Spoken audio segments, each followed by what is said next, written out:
sachant que tout désormais était achevé, pour que l'écriture s'accomplisse jusqu'au bout. Jésus dit, j'ai soif. Il y avait là un récipient plein d'une boisson vinaigrée. On fixa donc une éponge remplie de ce vinaigre à une branche d'hysope, et on l'approcha de sa bouche. Quand il eut pris le vinaigre, Jésus dit, tout est accompli.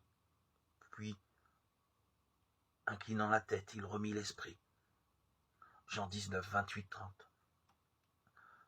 Sur la croix, Jésus prononça cette parole. Elle forme comme un petit évangile à elle seule, digne de notre plus vive attention.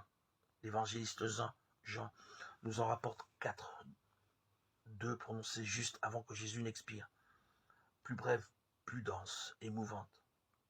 Parmi ces dernières, j'ai soif, révèle l'immense attente du Christ à notre égard.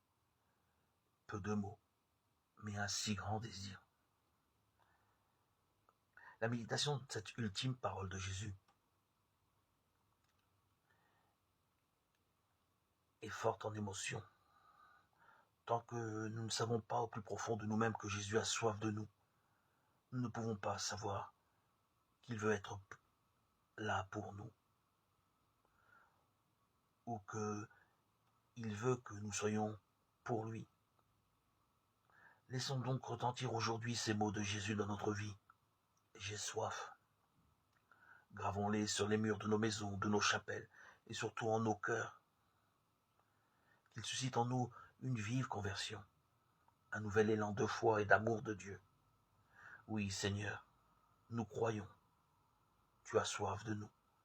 Augmente en nous la foi. Oui, Seigneur, nous t'aimons nous aussi. Nous avons soif de toi. Fais grandir en nous ton amour.